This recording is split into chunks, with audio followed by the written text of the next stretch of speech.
Bonjour et encore une belle et sainte année 2021.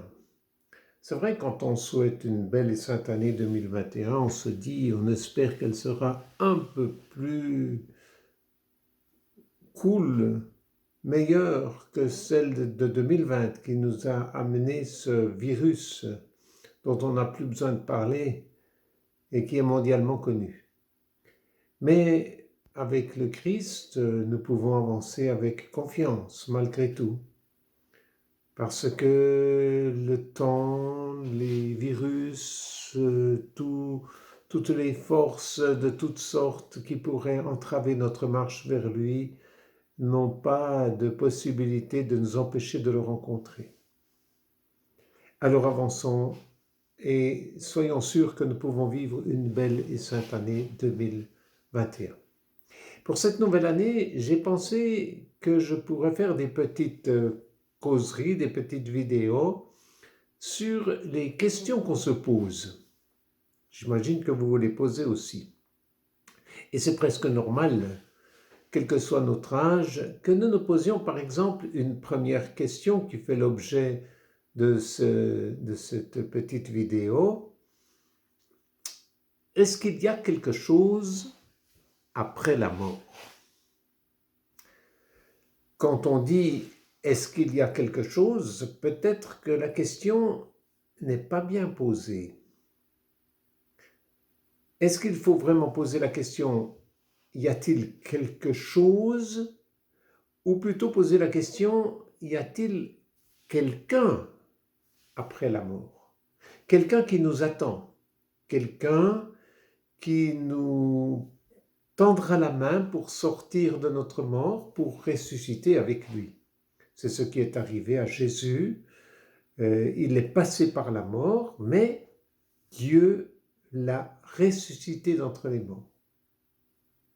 Alors on peut se poser la question, donc, non pas est-ce qu'il y a quelque chose, mais y a-t-il quelqu'un après la mort?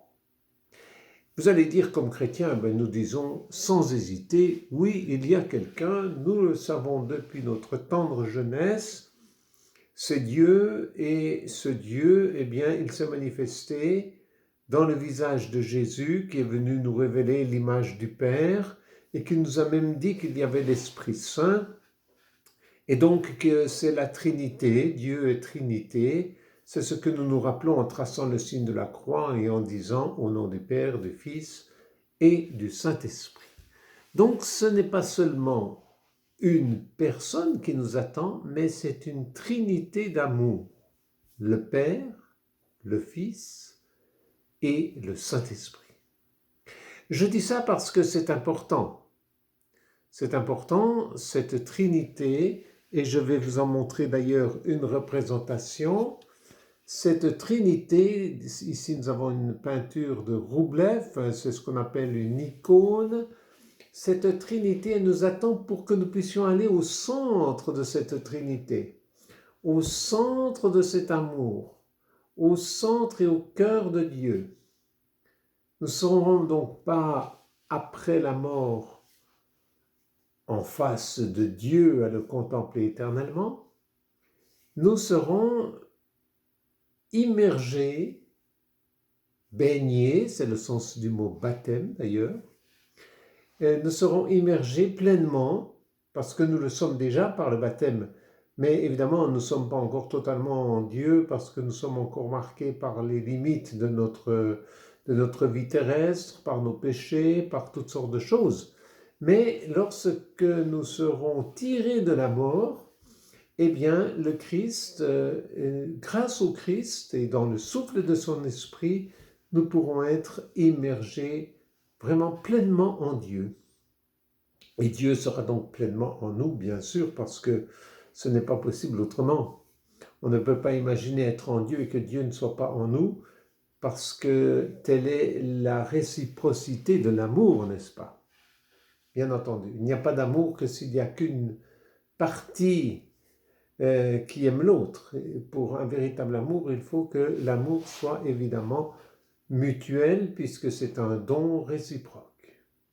Donc, lorsque vous vous posez la question, y a-t-il quelque chose après la mort? pensez plutôt à vous poser la question, y a-t-il quelqu'un après la mort qui nous attend avec amour pour nous tirer des ténèbres et nous partager sa lumière éternelle?